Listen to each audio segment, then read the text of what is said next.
స్వరాష్ట్ర ప్రతిష్టాత్మక సౌధం ప్రారంభోత్సవం అట్టహాసంగా సాగింది. స్వరతోముఖ పాలనను అందించేందుకు నిర్మితమైన అద్భుత కట్టడం ఆవిష్కరణ మధుర జ్ఞాపకంగా నిలిచింది. ఆత్మ గౌరవ ప్రతీక సౌధం ప్రారంభోత్సవంలో ఆనందోత్సాహం రెట్టించింది. తెలంగాణ పునర్నిర్మాణం అనే భావోద్వేగం వ్యక్తమైంది. తెలంగాణ ప్రభుత్వం ప్రతిష్టాత్మకంగా నిర్మించిన నూతన సచివాలయం అట్టహాసంగా ప్రారంభమైంది. డాక్టర్ బిఆర్ అంబేద్కర్ సచివాలయాన్ని ముఖ్యమంత్రి కల్వకుంట్ల చంద్రశేఖరరావు ప్రారంభించారు. తెలంగాణ ఆత్మ గౌరవ ప్రతీకగా నిర్మితమైన పరిపాలనా సౌధం ప్రారంభోత్సవంలో ప్రతి ఘట్టం మరుపురాని సన్నివేశంగా సాక్షాత్కరించింది.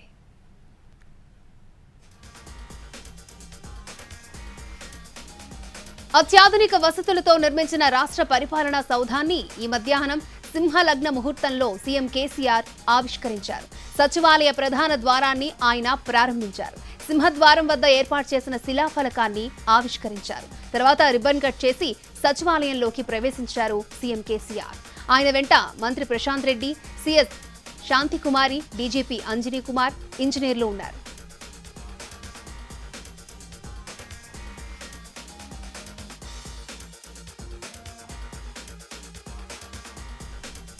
ఇక అంతకుముందు నూతన సచివాలయంలోకి తూర్పు ద్వారం ద్వారా ప్రవేశించారు సీఎం కేసీఆర్. ఆయనకు వేద పండితులు వేద మంత్రాలు పూర్ణకుంభంతో స్వాగతం పలికారు. సచివాలయం ప్రాంగణంలో యాగశాలను సందర్శించి పూజలు చేశారు. తర్వాత సచివాలయ ప్రధాన ద్వారాన్ని ప్రారంభించారు.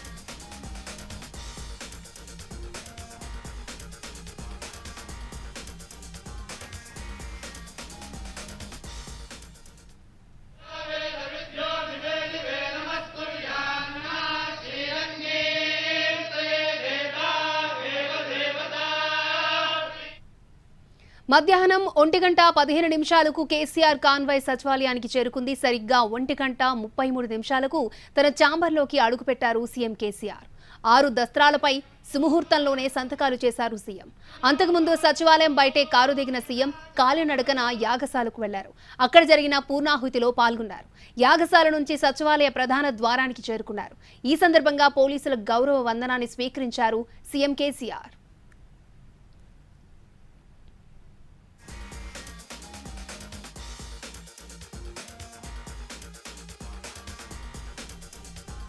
సచివాలయంలోకి ప్రవేశించాక బ్యాటరీ కారులో గ్రౌండ్ ఫ్లోర్లో కలియ తిరిగారు సీఎం కేసీఆర్. అక్కడి నుంచి నేరుగా 6వ అంతస్తుకు చేరుకున్నారు.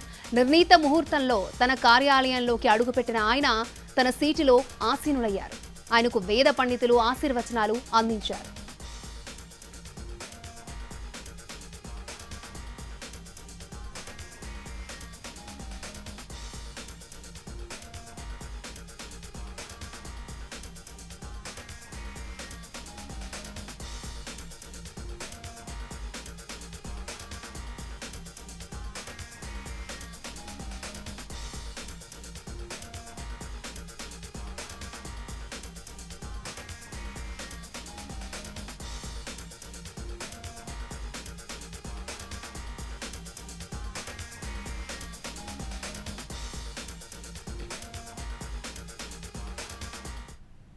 నూతన సచివాలయంలో తన ఛాంబర్లో ఆసీనులయ్యాక సీఎం కేసీఆర్ తొలి సంతకాన్ని దళిత బంధు పథకానికి సంబంధించిన దస్త్రంపై చేశారు. మొత్తం 6 ఫైళ్లపైన కేసీఆర్ సంతకాలు చేశారు. వీటన్నింటిపై సుముహూర్తంలోనే సంతకాలు చేశారు.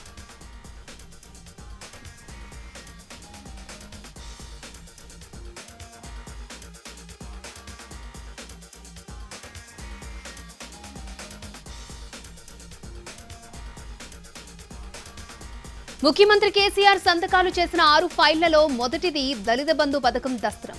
ఈ పథకం 2023-24 సంవత్సరంలో అమలుకు సంబంధించి ఫైలుపై ఆయన సంతకం చేశారు. ఇప్పటికీ పూర్తి స్థాయిలో అమలు చేసిన హుజూరాబాద్ మినహా రాష్ట్రంలోని 118 నియోజకవర్గాల్లో ప్రతి నియోజకవర్గానికి 1100 లబ్ధిదారుల చొప్పున దళిత బంధు పథకాన్ని వర్తింపచేయాలి అనే దస్త్రంపై సంతకం చేశారు సీఎం.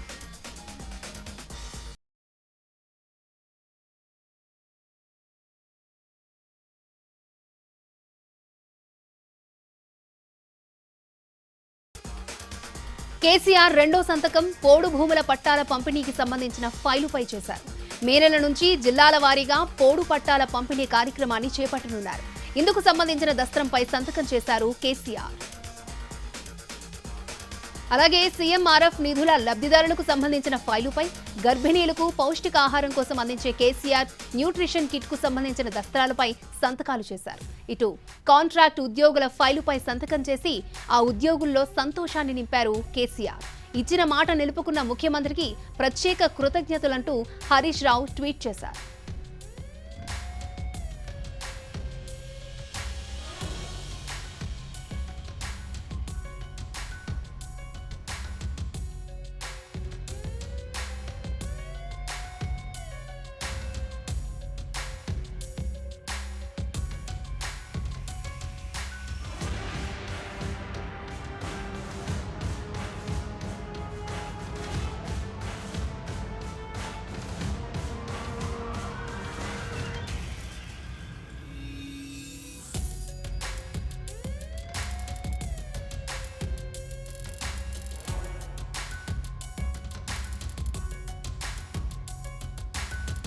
నూతన సచివాలయం ప్రారంభోత్సవం శాస్త్రోక్తంగా జరిగింది. సర్వమత ప్రార్థనలు నిర్వహించారు. ఉదయం 5:50 నుంచి ఋత్వికులు పూజా కార్యక్రమాలు ప్రారంభించారు. ముందుగా ఉదయం 6:15 రాష్ట్ర రోడ్లు భవనాల శాఖ మంత్రి ప్రశాంత్ రెడ్డి దంపతులు యాగశాలకు హాజరై చండీ యాగం, సుదర్శన యాగాల్లో పాల్గొన్నారు. హోమం, యాగ నిర్వహణ, వివిధ ఛాంబర్ల ప్రారంభోత్సవ కార్యక్రమాల్లో 110 మంది వేద పండితులు, ఋత్వికులు పాల్గొన్నారు.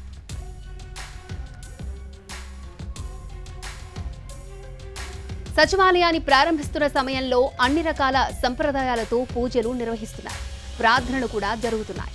ఉదయం 5:50 నుంచి ఋత్వికులు పూజా కార్యక్రమాలను ప్రారంభించారు.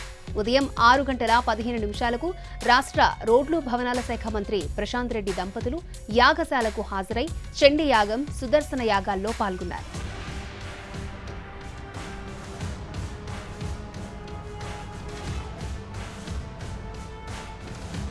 హోమం, యాగ నిర్వహణ, సచివాలయంలో వివిధ ఛాంబర్ల ప్రారంభోత్సవ కార్యక్రమాల్లో 110 మంది వేద పండితులు, ఋత్వికులు పాల్గొన్నారు. శృంగేరి పీఠానికి చెందిన గోపీకృష్ణ శర్మ, ఫణి శశాంక శర్మ, వాస్తు పండితుడు సుద్దాల సుధాకర్ తేజ ఈ కార్యక్రమాలను నిర్వహించారు.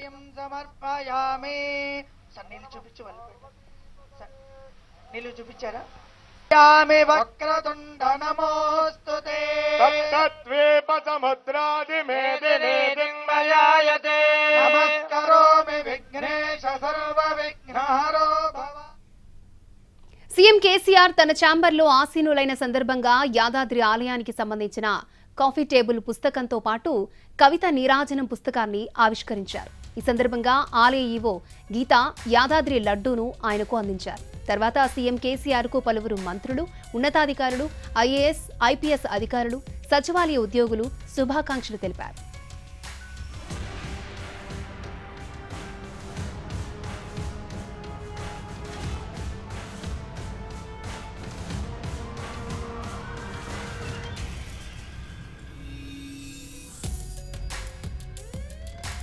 సీఎం కేసీఆర్ తర్వాత తన ఛాంబర్లో ఆసీనులయ్యారు. ఇక సీఎస్ శాంతికుమార్, మంత్రులు కూడా తమ ఛాంబర్లలో కొలువుదీరి పలు కీలక దస్త్రాలపై సంతకాలు చేశారు. రాష్ట్ర ఐటీ, పరిశ్రమల శాఖ మంత్రి కేటీఆర్ ఎలాంటి హడావిడి లేకుండా నిరాడంబరంగా 3వ అంతస్తులోని తన ఛాంబర్లోకి వెళ్లి ఆసీనులయ్యారు.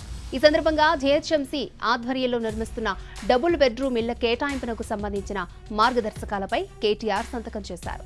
ఆయనకు పలువురు ఎమ్మెల్యేలు, ఎమ్మెల్సీలు, జీహెచ్ఎంసీ అధికారులు శుభాకాంక్షలు తెలిపారు. ఇక అంతకుముందు మంత్రి హరీష్ రావు తన ఛాంబర్లో ఆసీనులయ్యారు. 2వ అంతస్తులోని ఆర్థిక, వైద్యారోగ్య శాఖ ఛాంబర్లో హరీష్ రావు ఆసీనులై పలు దస్త్రాలపై సంతకాలు చేశారు. ఈ సందర్భంగా ఆయనకు పలువురు ఎమ్మెల్యేలు, ఎమ్మెల్సీలు శుభాకాంక్షలు తెలిపారు.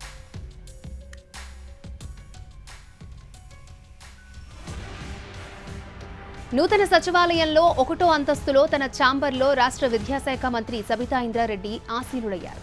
ఈ సందర్భంగా రాష్ట్రంలోని ప్రాథమిక పాఠశాలల్లో పనిచేస్తున్న 19,800 మంది ఉపాధ్యాయులకు 34.25 కోట్లతో ట్యాబ్లను, 5,000 ప్రాథమిక పాఠశాలల్లో లైబ్రరీ కార్నర్లను, 7.53 కోట్లతో ఏర్పాటు చేసిన దస్త్రాలపై సబితా ఇంద్రారెడ్డి తొలి సంతకాన్ని చేశారు.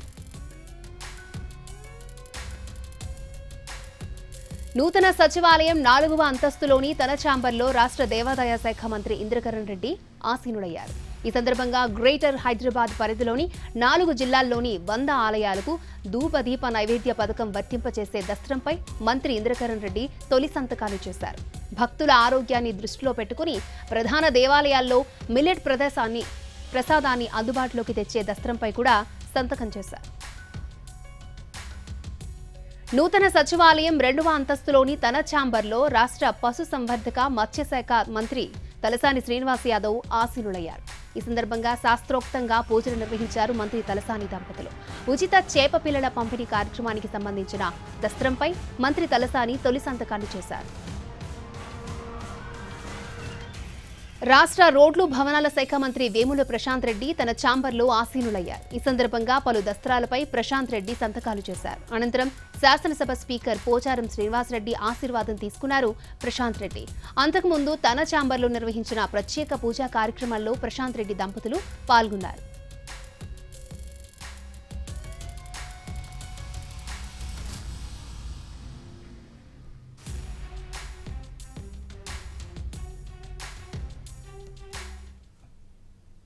నూతన సచివాలయాన్ని ప్రారంభించడాన్ని తన అదృష్టంగా భావిస్తున్నాను అన్నారు సీఎం కేసీఆర్. పెద్ద పోరాటం తర్వాత తెలంగాణ ఏర్పడిందని, రాష్ట్రం సాధించిన ప్రగతిలో ప్రతి ఒక్కరి కృషి ఇమిడి ఉందని అన్నారు. అనేక విభాగాలు కలిసి పనిచేయడం వల్లే ప్రగతి సాధ్యమైందన్నారు సీఎం కేసీఆర్.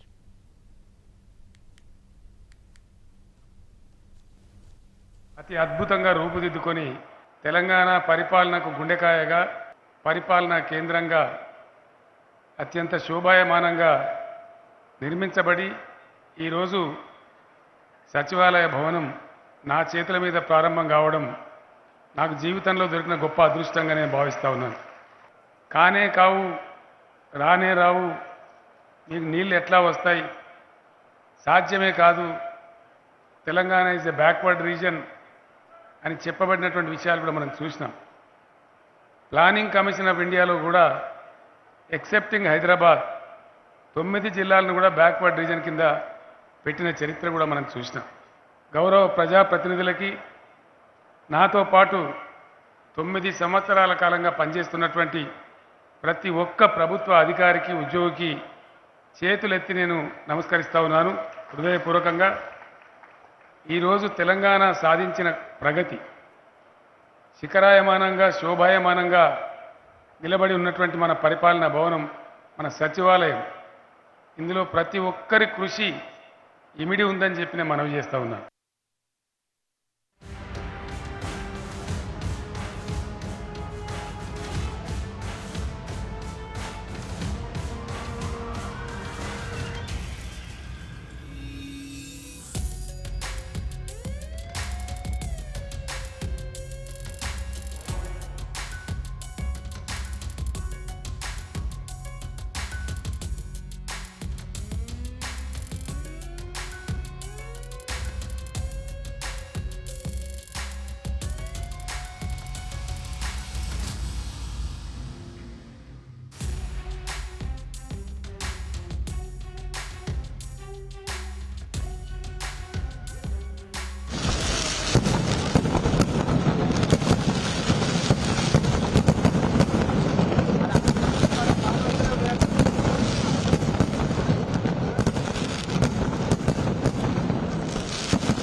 మొత్తం అశాంటింది.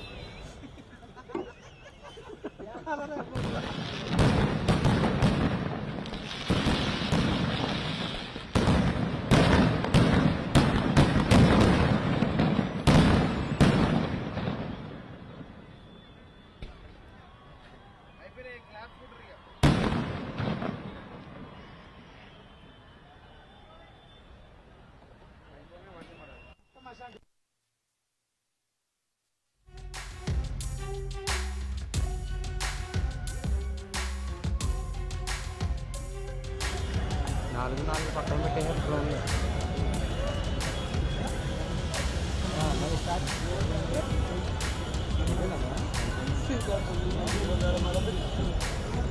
తలసరి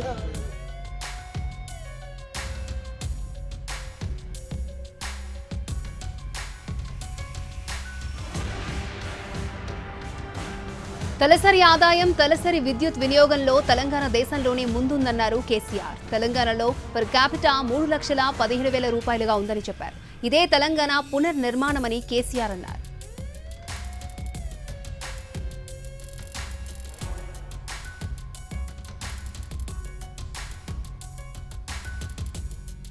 ప్రపంచంలో అభివృద్ధిని రీకన్స్ట్రక్షన్ను కొలమానంగా తీసుకునే సూచికలు రెండు. ఒకటి పర్ క్యాపిటా ఇన్కమ్, రెండవది పర్ క్యాపిటా పవర్ యూటిలైజేషన్. ఇవి నిజమైన అభివృద్ధి సంకేతాలు. అద్భుతమైన ఆర్థిక క్రమశిక్షణ పాటిస్తూ మిగులు రాష్ట్రంగా వెలుగొందుతూ పెరుగుతూ దేశంలోనే నంబర్ 1 స్థాయికి 3,17,000 రూపాయలతో పర్ క్యాపిటల్ నంబర్ 1గా ఉన్న తెలంగాణ. ఇది పునర్నిర్మాణం అంటే దానికి ఇదే ప్రతీకాన్ని మనవి చేస్తూ ఉన్నాను.